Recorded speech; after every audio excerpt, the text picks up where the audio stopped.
Hi everybody, hey, welcome to the show. It's the first time we're going to have a chance to really get out here and have some fun with this. I want to tell you something. Tonight's guests, we've got some really exciting people on with us tonight. We got Kristen Stevens is coming on. We're going to be talking about one of the issues that's really big in the Musky region, especially in Minnesota. It can be a bit controversial. And then, of course, after that, as we move on into the show, Mark Seamish is coming on. He's a guide over in Wisconsin and delightful young man. Like a lot of the guides out there, he's got an awful lot to say, and we're going to have some fun with him tonight.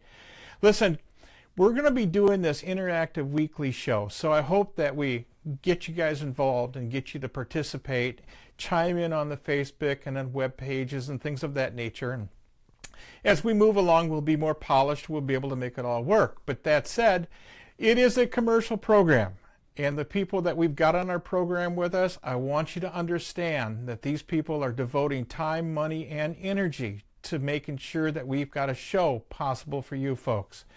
And last night we did a little bit of a pre-run last night, and to be honest with you, it went pretty well. We didn't have too much of a problem last night.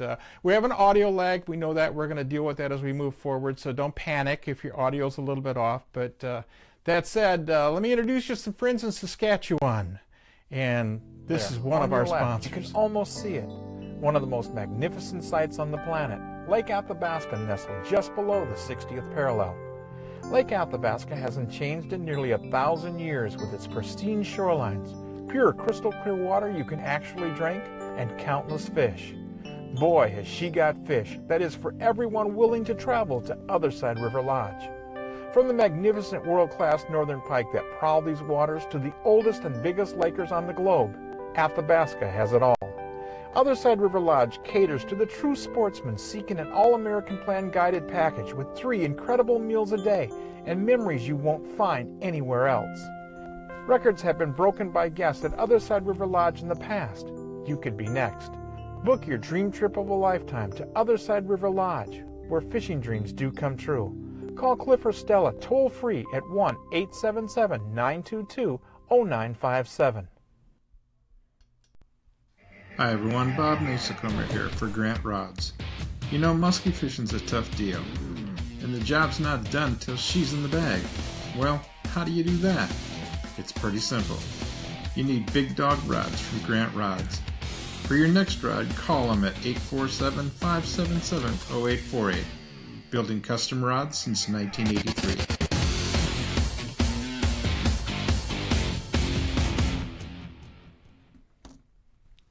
All right, we're going to be just moving along here just a little bit. If you would, just bear with me. I'm going to get some technical people down here to help us out. We need to... You know, musky fishing's a tough deal.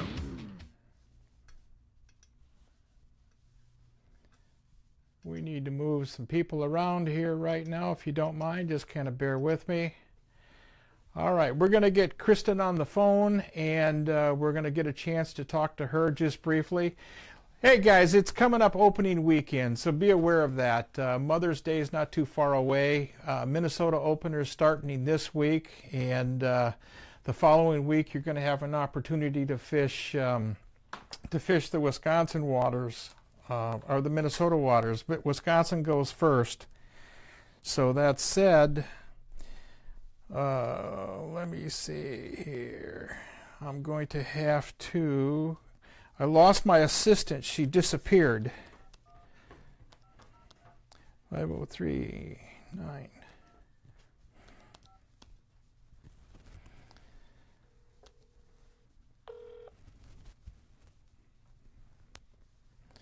We'll get Kristen on here in just a second.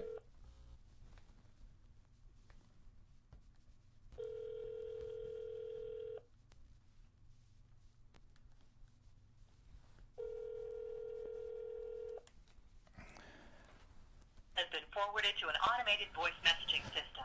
All right, Kristen is MIA right now. She's waiting for a phone call on our other phone. So if you would, please bear with us and we'll get this under control. It's called flying by the seat of our pants with no net. It's live. Expect it to happen. So that said, we're going to get her on the line right now because she really does have a lot to say about what's going on in the world of muskies right now. You know, I've had the opportunity to fish muskies throughout Minnesota, throughout Ontario, throughout the Muskie region for that matter.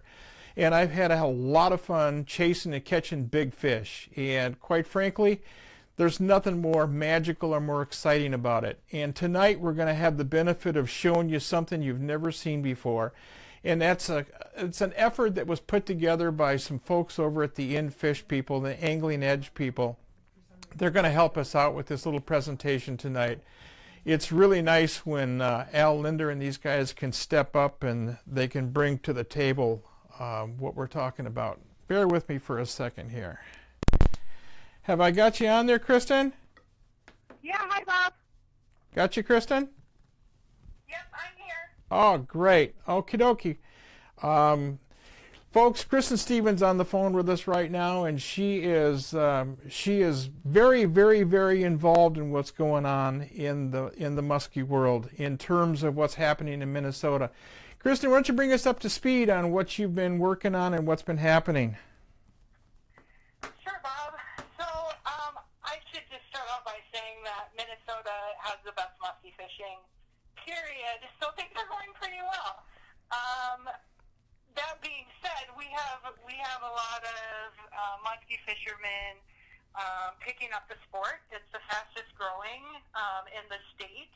And so the DNR back in 2008 made some decisions to stock some additional lakes to keep meeting the need of our increased fishing demand.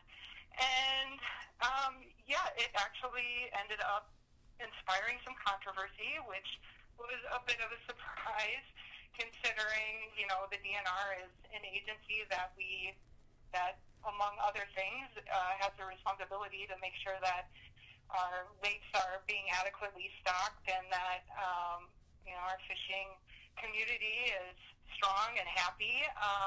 But there has definitely been some controversy, and starting pretty early on in the stocking process. So last year, there was a bill that actually passed the House that was going to ban stocking in many of the lakes that the DNR was proposing stocking for, and that ended up not passing. But then this year, there's another bill that's been introduced where they're suggesting that the stocking should be halted in all lakes, all new lakes until 2022, in an effort to halt the DNR plans. So let's get this right. We've got a fish that's incredibly exciting to fish for in the state, and we've got people out there that want to either limit the population of the fish in the state, or they want to eliminate them in some cases altogether. Is that right? That is correct. And it's really unfortunate because it is really exciting fish to fish for, and you see a lot of the new fishermen, the young folks, it's what they're being drawn to. And I would say, you know, from everything that I've seen and everything that I've read, the people who are opposing stocking of the muskie is not kind of your everyday fishermen. It's your lakeshore homeowners, it's your lake associations. Some of these lake associations have created kind of a concerted effort with their state representatives to introduce this legislation, and it really comes down to they kind of have four arguments of why they are supportive of the stocking. And you know, the DNR has spent a lot of time responding to these arguments, and that, you know, there isn't a lot of good reasons not to stock the fish. And I say that not only as a muskie fisherman, but as somebody who wants to be a good steward of the lakes. And you know, I'm a lake. I have a house on the lake, and I would hate to you know, be in a group that would want to limit the number of people on the lake. So well, you know, these Go ahead. these lake associations have become lobby groups, to be honest with you, and they have the power of the purse. They live on these shorelines. They pay extremely high taxes to be there, and some of these folks literally believe that they own the system. If I give you a little insight on my background in the fish, I got involved in muskies way back in the 70s with Frank Schneider and Muskies Incorporated. Muskies Incorporated has obviously been very instrumental in growing musky fisheries, not only here in Minnesota but throughout the Musky region.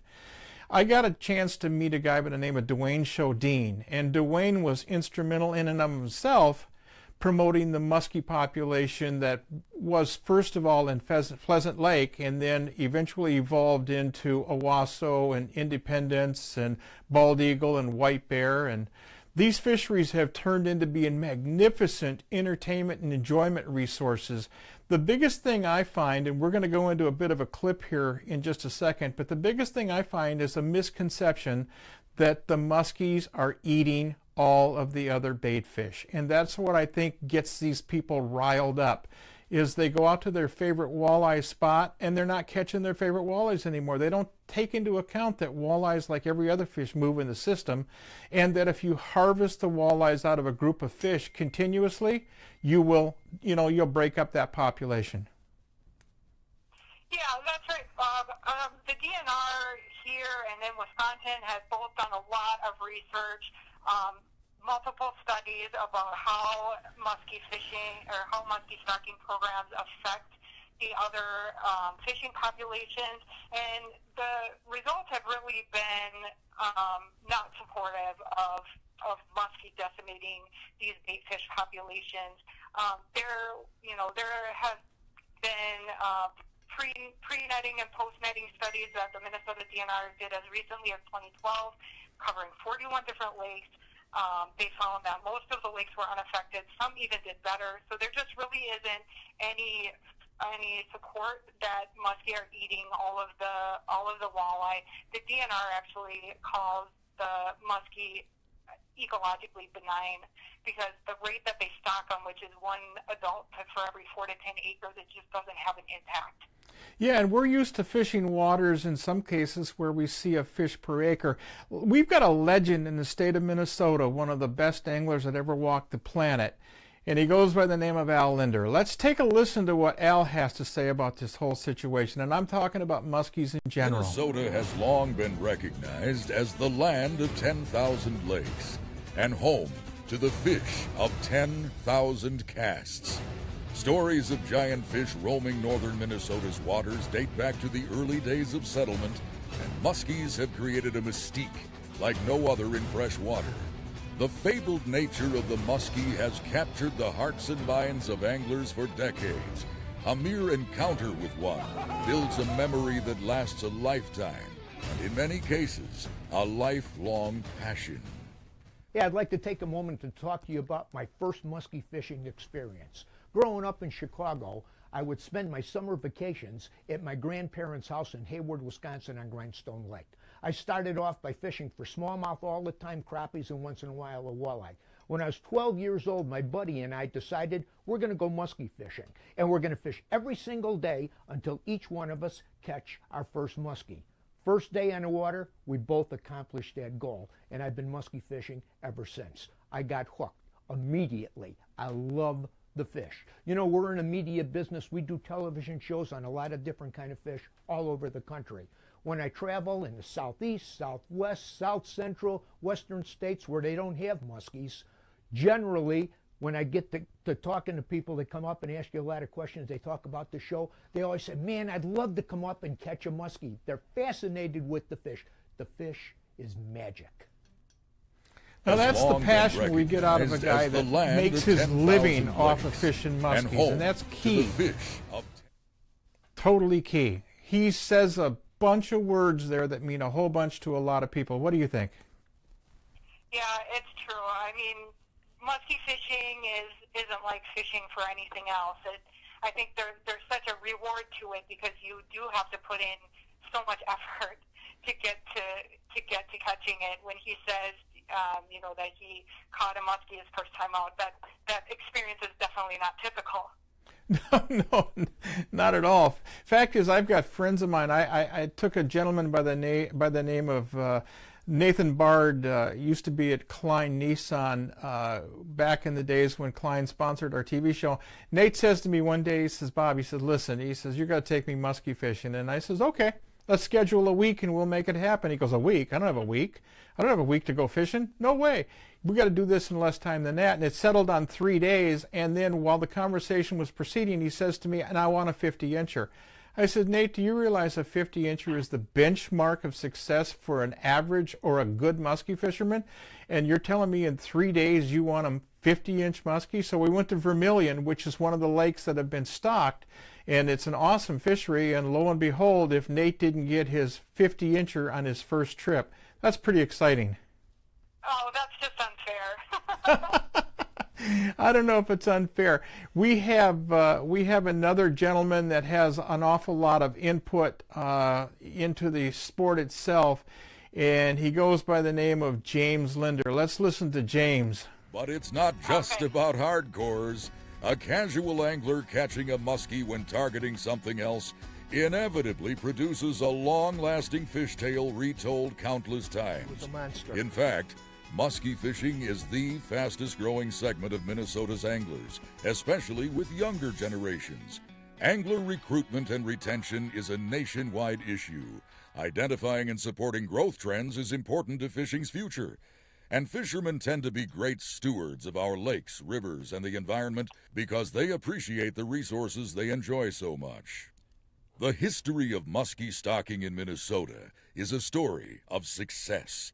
When muskie populations on lakes like Mille Lacs, Vermilion, Bemidji, Detroit, and Pelican, among others, developed, anglers enjoyed some of the finest muskie fishing in history. This stocking not only created a generation of giant muskies, it created a generation of new anglers. Participation continues to grow, but the water available is not keeping pace with participation, and that's why there's a need for new opportunity. There's a good one. Boy, you can't beat it. Fall cold water fishing in Minnesota for muskies. You know, I've actually fished for muskies in Minnesota for probably close to 35 years. And it's changed over those 35 years since they actually did all these stocking in the lakes across this country or across Minnesota, and the quality. Not only that, one of the biggest things is participation by different anglers, which is, you know, I used to fish these lakes in fall and you'd be the only person out on the lake. Today, there's a lot of people fishing for these muskies. You know, it's just a tremendous sport fish. The great big top of the line predators, and you can see why you have a lot of people fishing for these guys. I can guarantee you that. There we go.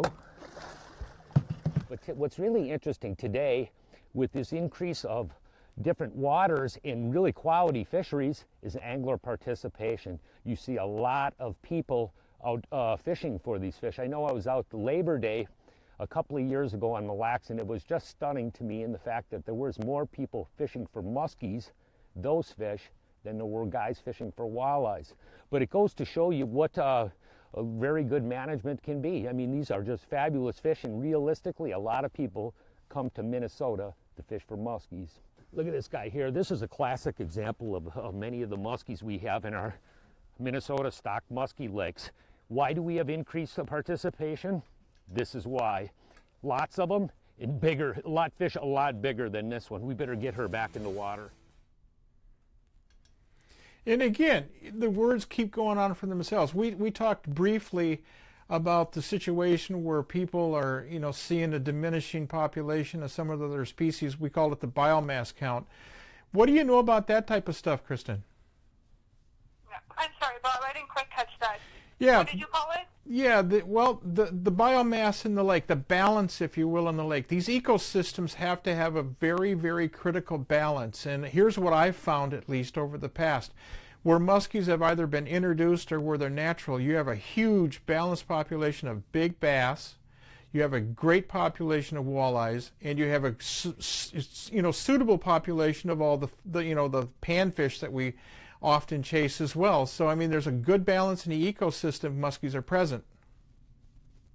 Yeah, absolutely. Some of the best walleye fishing and bass fishing lake in the state have muskie in them, and so what we have is we have these lakeshore owners that have a lot of excuses, and what it comes down to is they want to keep people off the lake is what I think when they're saying that they eat all the bait fish, or that another popular argument is that more anglers will bring more invasive species because people will be lake hopping, and I don't see that happens very often with musky fishermen. I think we have a hard enough time tracking down the fish that we're after, that we kind of find a lake and we learn the lake, and we like to fish the same lakes over and over, and those lakes that we're fishing, they definitely have a good distribution of population, and the muskie will go after a variety of species, and we'll definitely eat a walleye every now and again, but it really isn't targeting a walleye. It's targeting some of those other fish like the suckers and the shad, and so you're really looking at these diverse populations that are all living together, and they have for centuries. In Minnesota, you'll sometimes hear a muskie called an invasive species, but it's not. It's native to the state of Minnesota. It's native to basically every water district that we have in the state. Yeah, if the Mississippi touched it at all, it's got a chance of having muskies in it. If you look at the really good fishing lakes, and I'm taking from the Shield all the way down. Take a look at the lakes that people travel to. They spend a lot of money to go to. Lake of the Woods, Vermilion, Mille Lacs. Let's get into the metro, Lake Minnetonka. Huge fisheries and a very substantial balance of all these species. I find myself, where I've got muskies in the system, I've got a better opportunity at all the rest of the large fish that I want to chase as well. There's a gentleman that we should probably take a listen to right now. He has also been a member of the In-Fisherman group for a long time, and this guy's got a biology background. Let's listen to what Steve has to say. Proposed lakes are part of a long-range plan for muskie and large northern pike management created by the Minnesota DNR with input from a variety of stakeholders. This plan calls for building muskie opportunity in up to 8 new waters that meet certain criteria. 8 lakes was a compromise between those who wanted more muskie waters and those who didn't. Physical and biological considerations for new muskie waters include lake size, littoral or shallow water areas less than 15 feet deep, lake basin depth, lake shape, shoreline development factor, water clarity, northern pike density, and adequate food base. Based on these criteria and the long-range plan, the following lakes are being proposed as new muskie fisheries: Big Marine in Washington County, Fairmont Chain in Martin County, Gull Chain in Cass and Crow Wing counties, Franklin in Otter Tail County, Lizzie in Otter Tail County, and Loon in Otter Tail County. When new fisheries are approved, young muskie roughly 11 inches in length are stocked every other year in the fall. Fish are stocked to create a density of roughly 1 adult muskie for every 3 to 10 acres of water. Stocking at this density creates opportunity for young muskie to grow to trophy size with no biological impact on the fish community. The Minnesota DNR has studied the impacts of muskie introduction extensively, with over 40 years of fish survey data studies in 41 lakes. The results are no consistent decreases in walleye, crappie, sunfish, northern pike, perch, or sucker after muskie introductions. Once fish are stocked, it will take roughly 10 years before anglers can capitalize on the muskie opportunity in these new fisheries. Senior editor here in Fisherman Magazine. I've been here for almost 28 years. Before that, I worked as a fishery biologist in Georgia, so I know I've studied a lot about fish behavior and interactions. One of the great things about living here in Minnesota is that multi-species opportunities that we have. With our bass, large and smallmouth walleyes, northern pike, muskies, and panfish. It's tremendous. The musky fishing has just generated such tremendous interest, and people want to have more opportunities to musky fish, and that's really exciting. So what the good thing is, we have so many opportunities to introduce them in waters where they can coexist well with walleyes and bass, just as they have for thousands of years in Leech Lake and Lake of the Woods and other places. There is potential selecting some good lakes for muskie introduction. From our experience around here, introducing muskies has really had no effects on the walleye populations. Thinking of some of our excellent lakes, Cedar and Alexander and Chaminade are still very, very good lakes. They have some nice bass in several of those, and the muskies seem to coexist, even though they're rather abundant in some of the lakes. They certainly are feeding, but they're not feeding heavily on those game fish. Back in the old days, when the first people started fishing Minnesota, we had enormous northern pike, 20-pound class pike. Unfortunately, those have mainly been fished out over the years. There's just been too much harvest.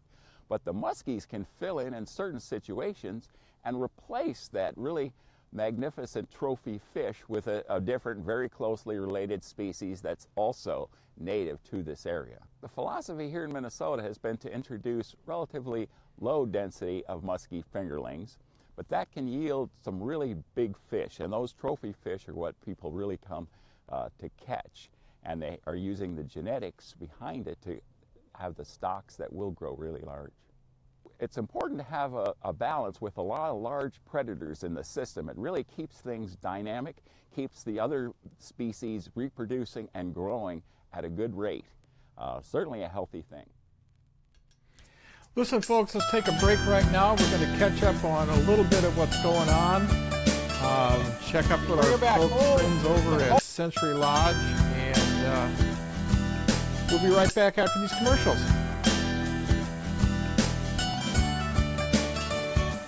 Bring her back. Hold tight. Hi everyone, Bob Mehsikomer here. You know, I've got a place, a very, very special place in my heart. It's Osborne Bay. Food's been excellent.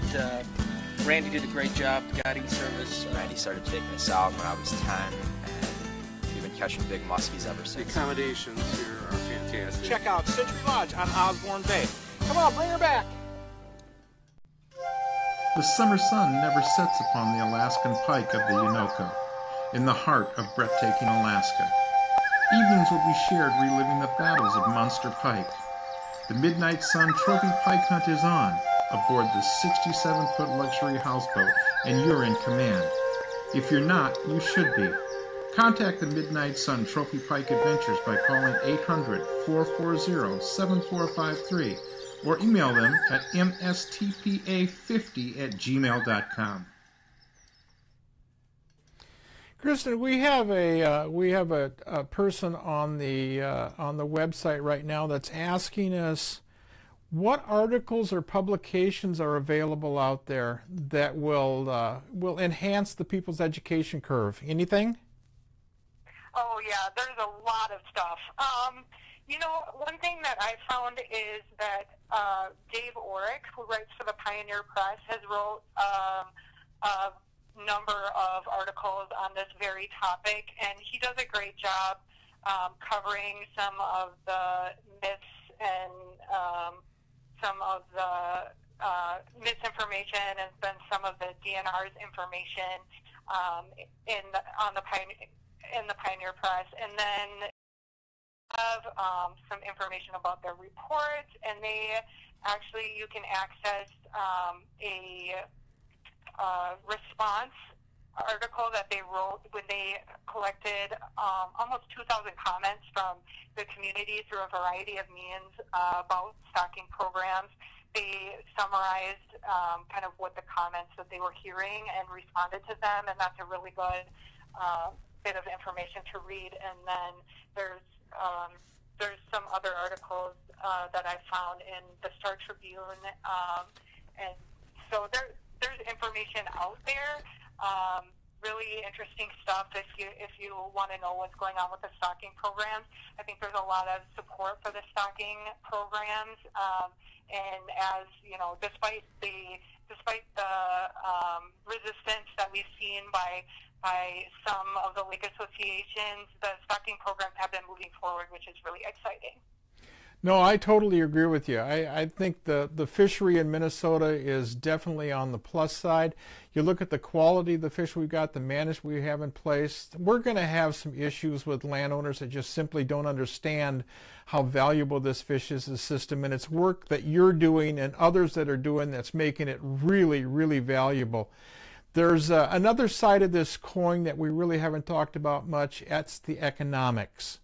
And they're a huge factor in what goes on. If you're not a landowner around the lake and you are a lodge owner, this is a great fish to have in your midst. What do you think?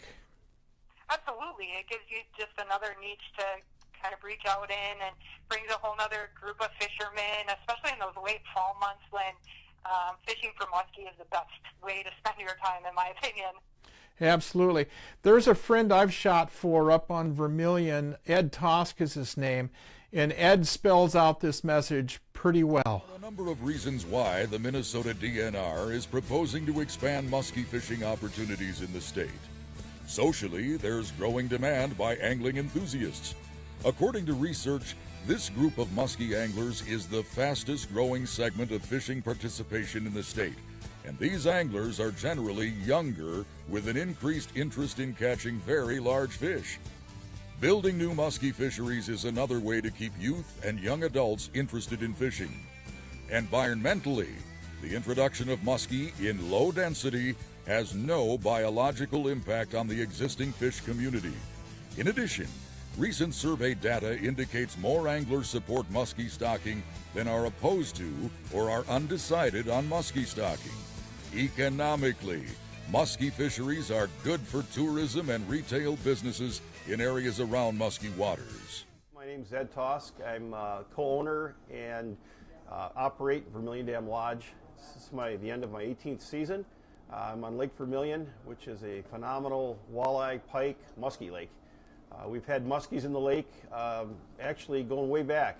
There was a really proactive stocking program that started in the mid-'80s. Today we enjoy probably some of the best muskie fishing available in the state of Minnesota. It provides a whole new market of fishermen, and that really helps our local economy. What's interesting is, the walleye fishing is as good as it's ever been.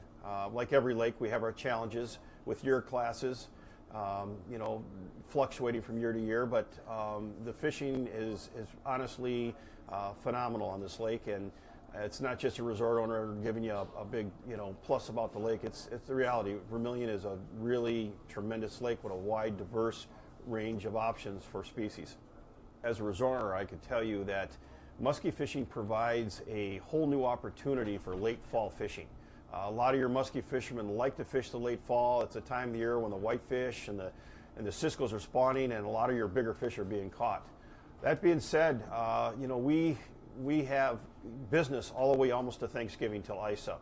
And the one thing I would tell you that we have a really good group of deer hunters that come up every year, but now the muskie fishing has actually exceeded the deer hunting in revenues for our resort. I get some good input from a lot of our guests on how they feel about the lake and what fishing's doing. I can tell you muskies have been a plus.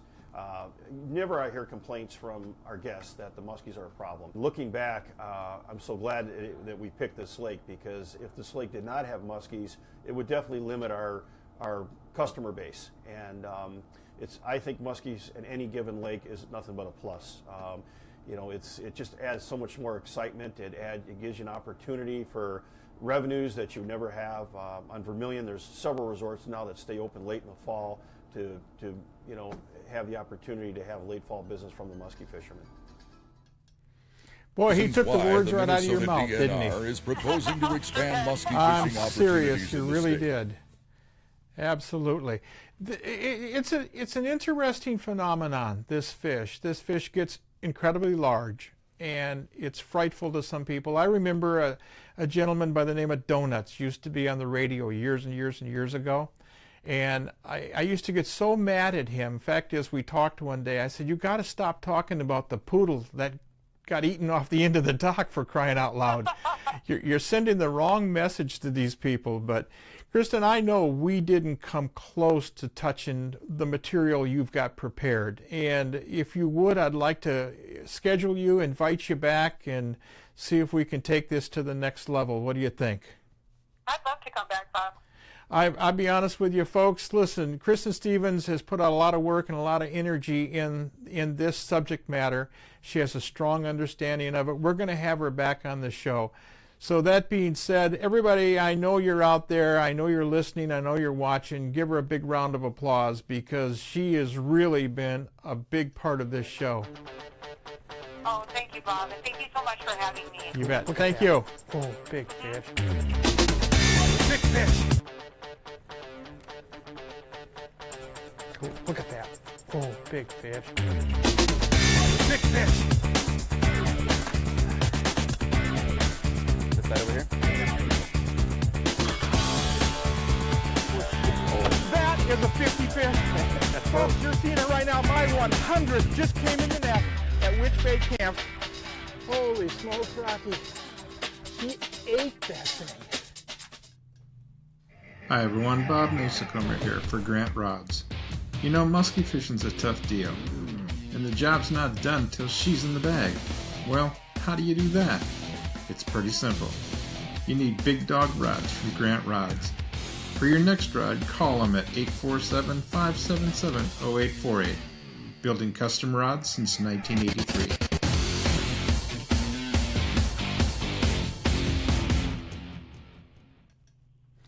Hi, Mark. How you doing?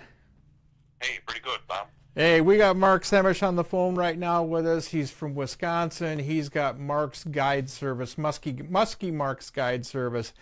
You've heard me talk in the past about guides and the value that they bring to the resource. It is critical. If you don't know a lot about a fish or a fishery, one of the smartest, quickest ways you can become an expert on a system is to contact somebody like Mark. Mark, welcome to Fish and Sticks. How you been? Good. I'm very happy to be on, Bob. I'm glad to be on the show, and thank you for having me. Oh, I thank you very much. Why don't you give us a little backdrop on who Mark is and what you're doing and some of the things you've run across in your guiding career? Well, I've been guiding for about 13 years.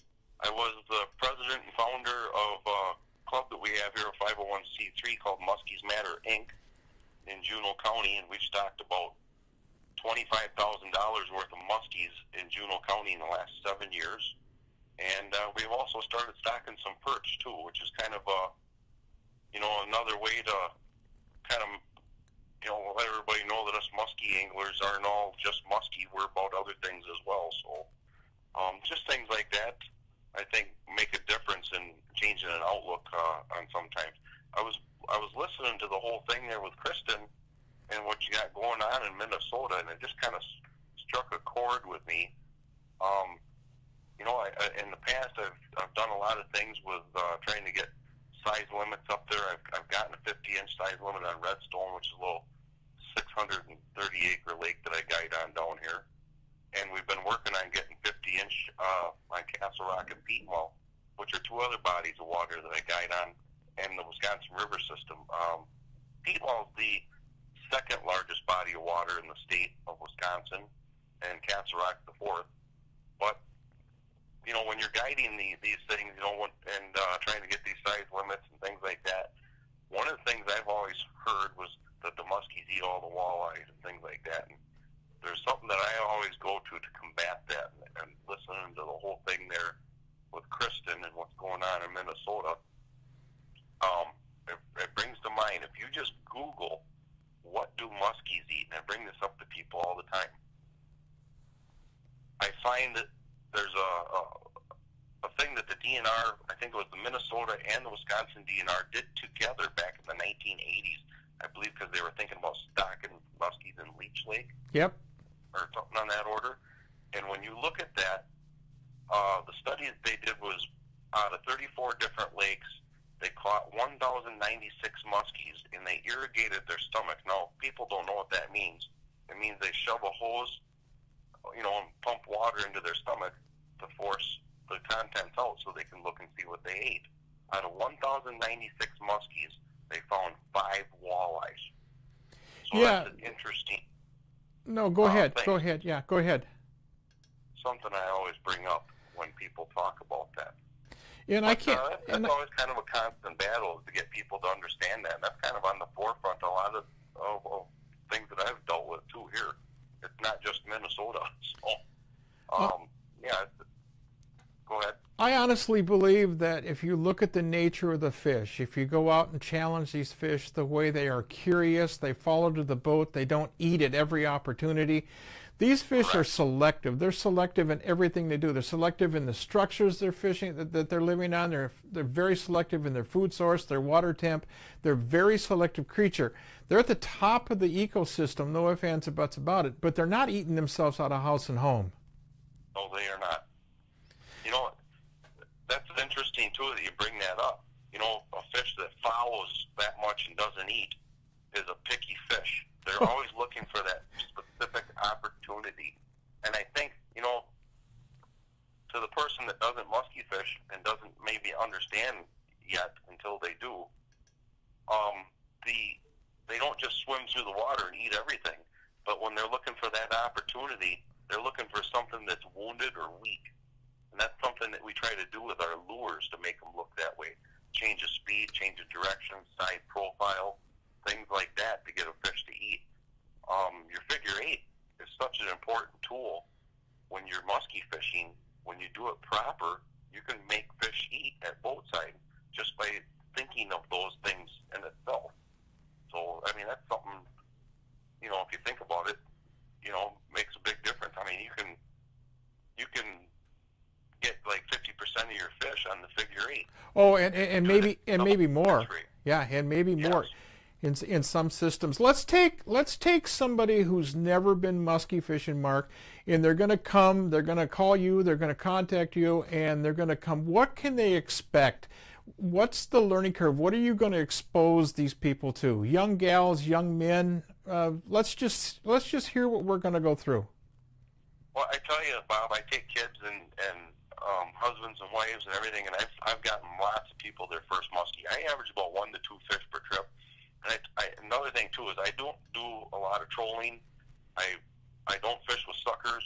When I go out muskie fishing, it's all casting. I teach people how to cast, and some people are afraid of the bait casters because maybe they used a smaller one, bass fishing or something. And I tell you, for you people that have never done it, you know, your musky gear is a lot more forgiving, especially the gear that we got nowadays. So when you come in my boat, you can expect to use some really top-of-the-line equipment, and you're going to get, you know, how to, and I'm going to teach you, I'm going to work with you, and by the end of the day, you're going to be a competent musky fisherman. I'm going to teach you about moon phases and how to do your figure eights and things about ergonomics with casting so that you have less fatigue so that you can go longer, different things about different patterns that you want to worry about, different times of the year. There's a lot of different things. And so when you go out with a guide like me or another guide, what you're going to get is invaluable.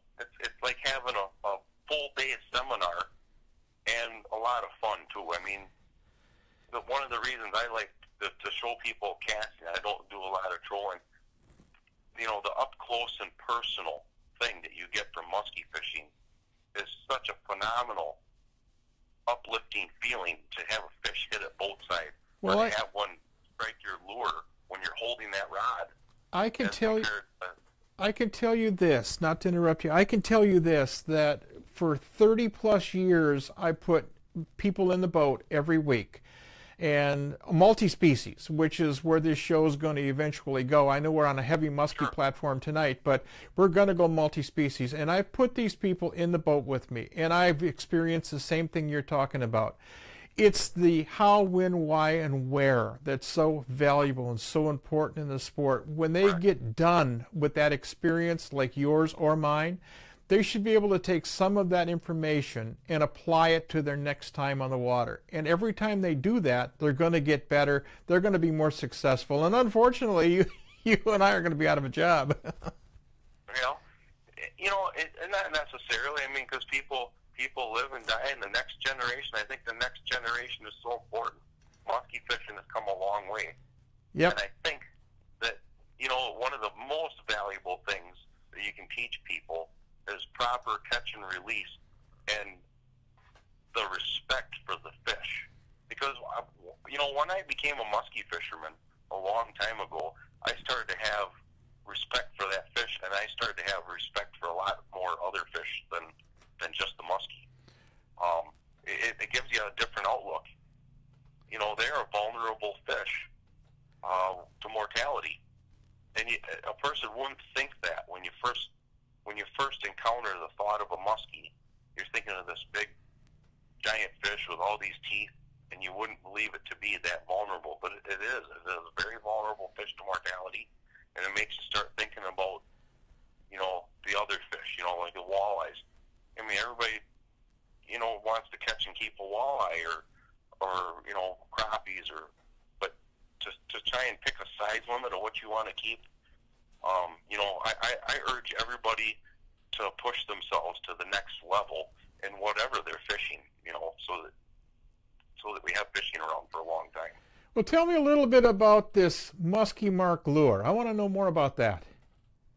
The Samish lure is basically a dive and rise. You can work it all with the reel, and as I stated, you know, muskies are all wanting to hit things that are wounded or injured, and that basically, it's kind of like having a dive and ride jerk bait, but you can do it all with the reel.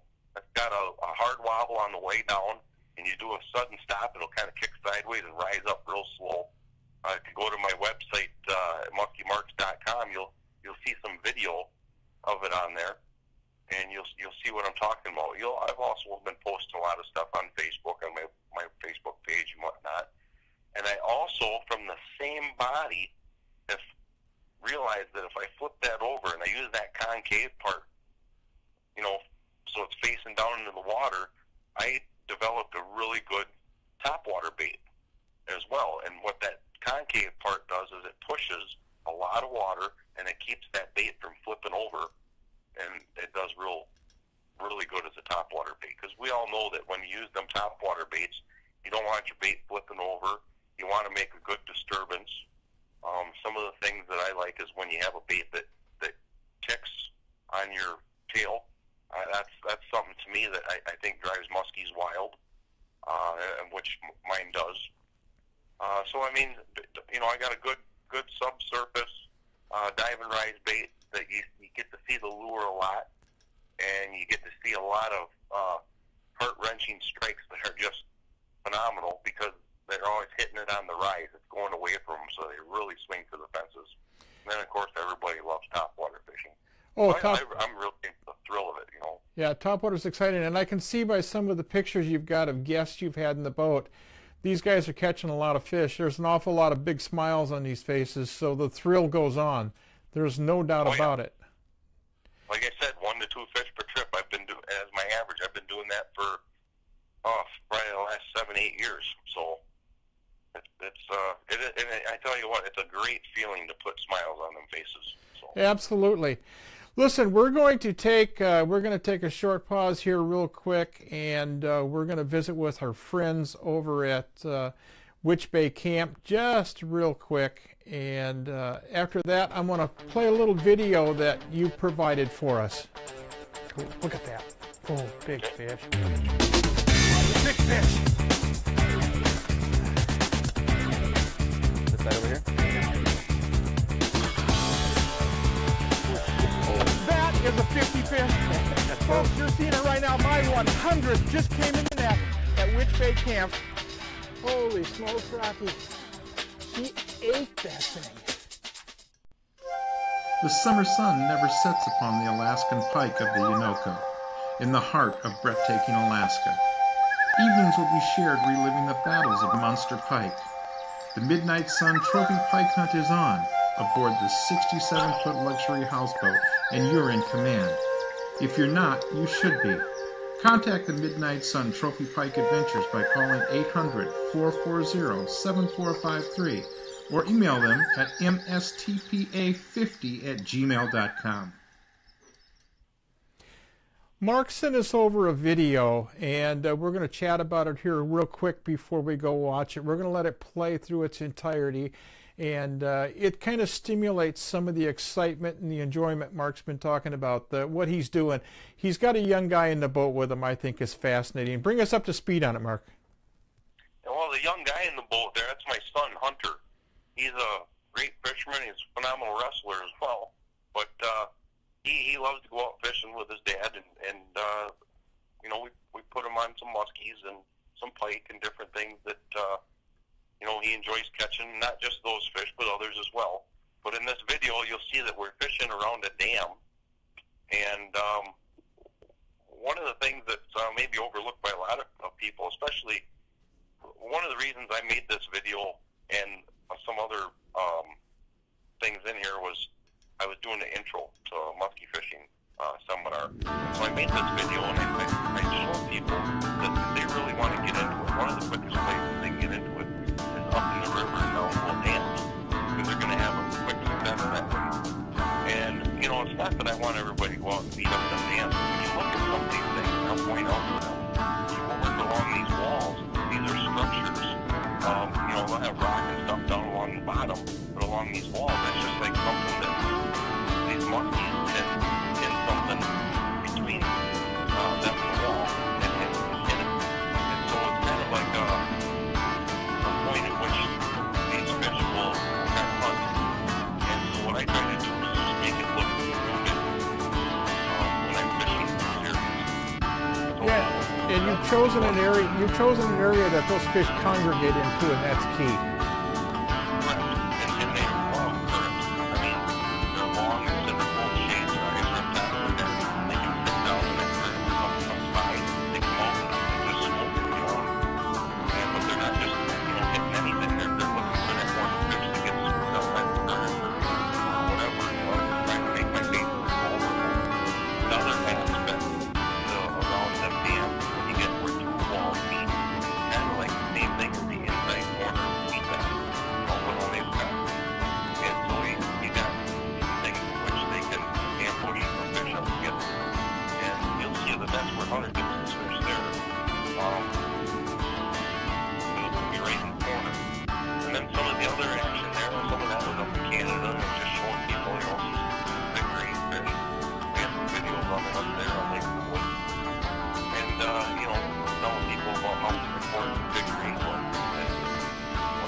I think there was some other video in there of me and Hunter met a fish of mine. That was on a plant on the river. It was kind of like an inside, a long, gradual inside current on the river. It was kind of a flat. And there was actually some cold water coming down along that edge. And that was in the summertime. And so what we did was kind of just anchored on that in that fast water. Just worked it over and fish on that. Yeah, the strongest current when you're just off to the side. You guys are having fun with them. No doubt about that. What river system is that? Wisconsin River System. It is the Wisconsin River System. Correct. Yep, this here is actually a little Castle Rock Dam, which is the dam. And then the river system.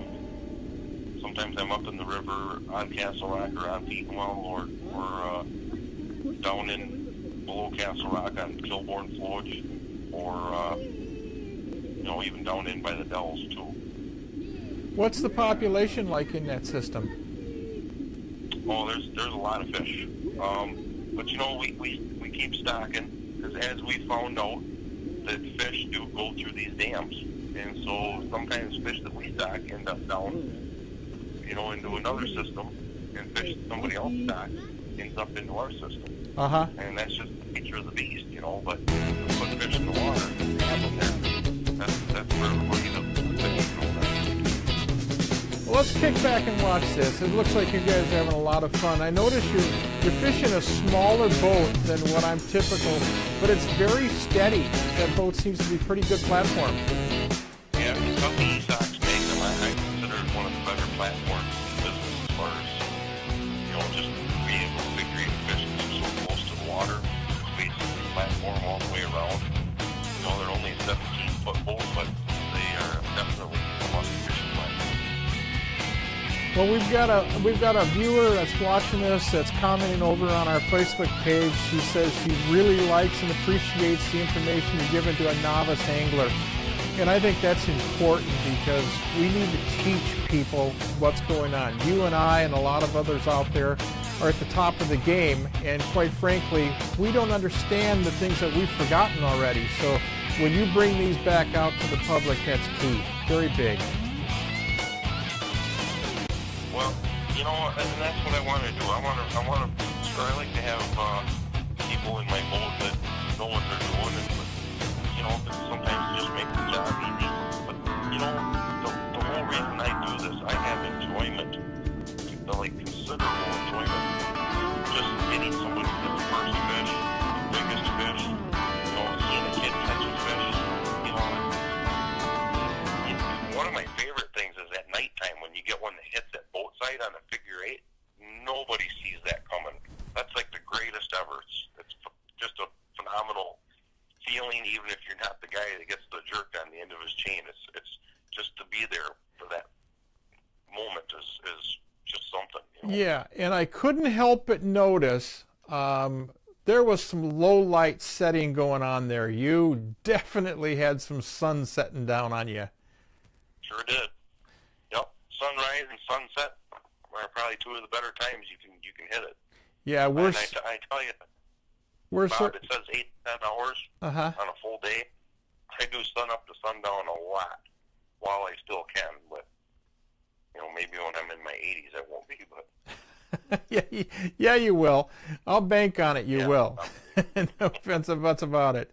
Hey, Mark, it was a pleasure to have you on the show. I hope you enjoyed it. I'd like to have you come back in the future and see if we can get more information out of you.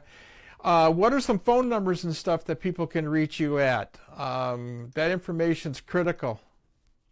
Yeah, well, my phone is 608-415-1231. And I would also like to give a shout out to the Muskies Matter. We have a tournament every year, first weekend in June. If anybody's interested in that, get a hold of me. We have a banquet, lots of prizes, and it stocks fish. So 608-415-1231. You can find me on muskymarks.com as well. That's all good stuff, Mark. Thanks for being on the show. We'll have you back again. Hey, thank you, Bob. I appreciate it very much. Bring her back. Oh, hold on. All right, folks. I've got a place, a very, very special place in my heart. It's Osborne Bay. Sounds like been we excellent. might have had an audio issue Randy did a going great on. job I'm not guiding certain service. for sure, started taking us out when I was we'll get it all worked out. Century Lodge, guys. I'm telling you, if you want to go fishing big muskies, you want to fish Check out huge, Century Lodge huge on Osborne Bay. smallmouth. Century Come on, bring Lodge her is back. one of those places to be, no doubt about it. And if you're ever up in the Alaskan area and you want to fish The big summer northern sun never pike, sets upon the it Alaskan goes without pike of the saying, man. Orinoco. Midnight in the Sun. heart of breathtaking I Alaska. shot a show up there with Greg Evenings Beefus, will be shared and reliving the battles we of had Monster fish. Pike. We shot an entire show. The We Midnight didn't have Sun a fish Trophy on Pike the Hunt show is on under 49 aboard and the a half inches. 67-foot luxury houseboat, Phenomenal. and you're in command. If you're not, you should be. Contact the Midnight Sun Trophy Pike Adventures by calling 800-440-7453 or email them at mstpa50@gmail.com. And there's nobody in everyone, this Bob world Mehsikomer that's going to here fish for without a Grant rod. Rods. Folks, take a look You know, at Jim musky Grant's fishing's a tough rods. deal. I'm telling you, Grant And the rods job's are not done till she's in the custom-made, bag. high-end Well, how do you do quality that? technology It's that's pretty off simple. the charts. You need And big this guy dog rods knows from the Grant multiple Rods. rods, the multiple For your next species. rod, He call knows him what at he's doing out there. 847-577-0848. 847-577-0848. Get you to Building Jim Grant custom rods. rods since 1983.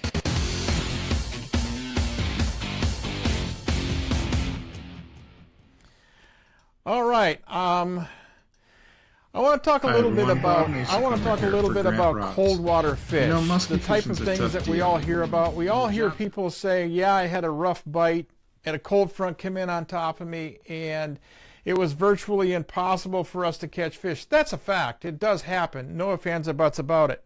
And that said, how do you deal with it?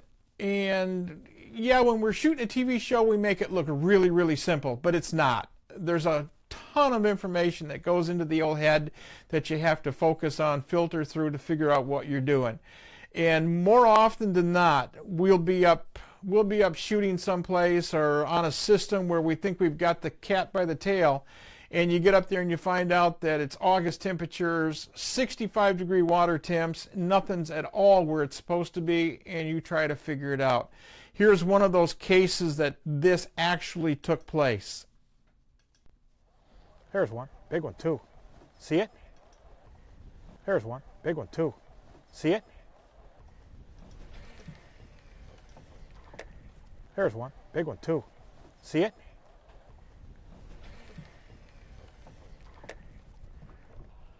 Here it is, here it is. Oh yeah. Oh, oh, she almost had it. Here she comes. She's too far back.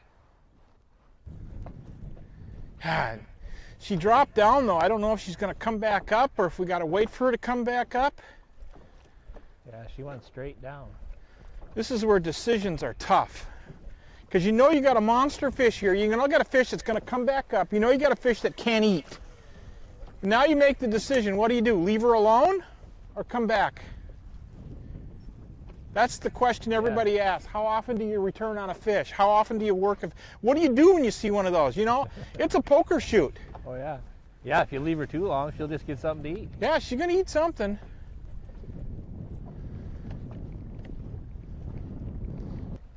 Jody, I'm going to swing it back around. She's hot. That fish is catchable. I'm going to swing it back around. Okay. Go ahead and now wait till I get. I'm going to turn the boat and go right back up this edge. She came off of that rock ledge. That fish is up there heating herself up.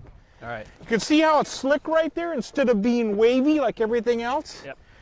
Those fish get in that calm stuff and they radiate. They'll get up high. We pulled her out of there though.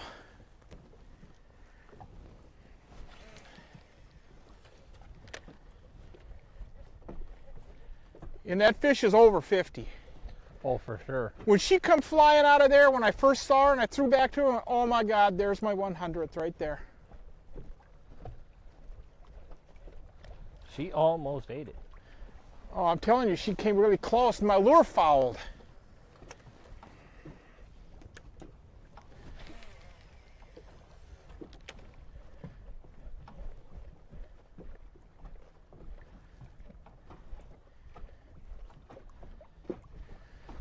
But that rock top in there is about 3 feet and drops into 30 foot of water. So she's been out here using this vertical in this inclement weather. Mm-hmm. Now she's got bright sun and a calm spot. She just come up there and warm up. Fish is going to eat though. If we don't get this fish in the next half hour, we'll get this fish tonight.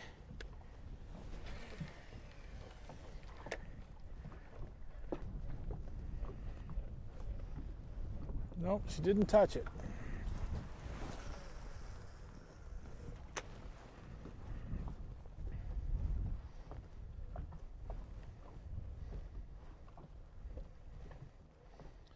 She was definitely 50 too.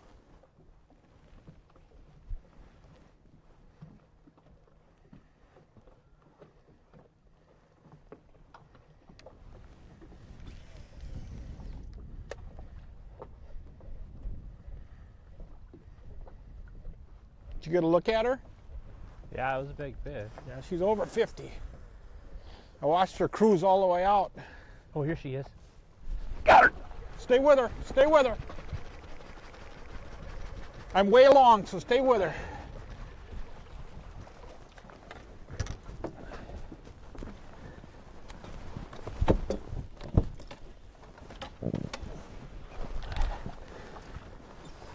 Holy man.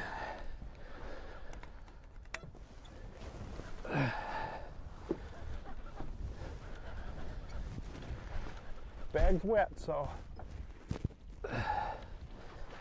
Oh, big fish. Jeez. Yeah, I told you she was over 50. Oh, you better take her. She only got one hook. Good job, Jody. Did she bulldog clear to the bottom? Good job. Oh. Big fish.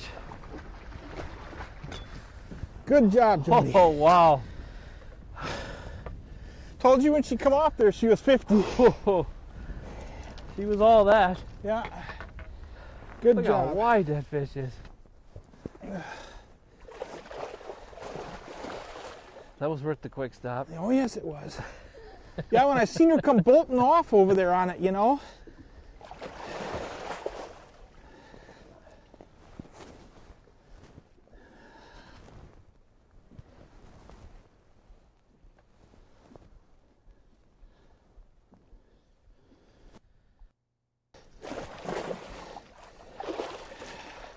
Good job, Jody. Good job. That was some major power there. Yeah. I seen her come off of that thing when I threw my jerkbait in there. She went out sideways on me and I threw back, and that bloody bait fouled on me. And she nipped at it once. Missed the bait. Oh, on yours? Yeah. She come out after mine, and I thought I was going to get her, and I threw to her when she went long on me out there, and then the stupid lure fouls, and then she still come up and looked at it, and then she sunk, and that's when we started going back up that edge. But she missed yours too, huh? Yep, she missed it completely. I just kind of stopped it for a second. I hit it one more time, and she just coiled, and boom. Really? Okay. You're going to have to take the net. Yep.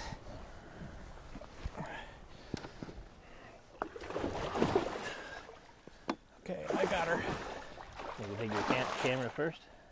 Oh, no, I got my camera out. Oh, you got it. Okay.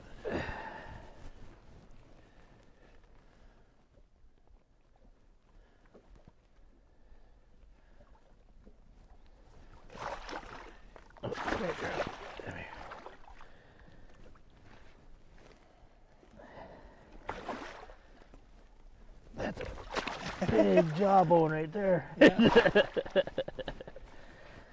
Get a good hold of her. There you go. You got her. Watch the netting now. Wow. Nice fish, huh? Jeez. That fish is huge. Got her. It's a nice fish. Nice fish, Jody. Okay, good job. Let's set her back. You want a tape measure on her? Yeah, if you would. This is a really big fish. I'm carrying my tape measure for my 100th over 50. Thank you. And it's laying right next to you now. Okay? Okay. Tape measure's coming your way. It's laying right next to you. Wow. Nice fish. She's pretty. She's 52. She's all that. Yeah. I might need some help. You got her. Put your hand up here. There you go. Take her head out. There you go. There we go. Oh, she's bigger than that, Bob. How big? 50. Oh. What's that say? 54. 54. Oh, wow.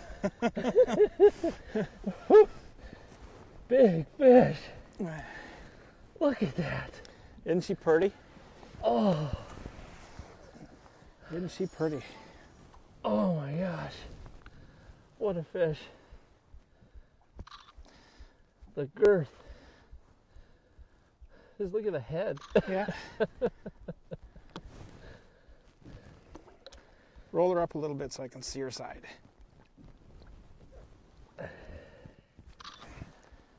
Okay, got some good ones. Beautiful, beautiful fish. Yeah, I watched her come screaming off of there. There she goes. There she goes. That's beautiful.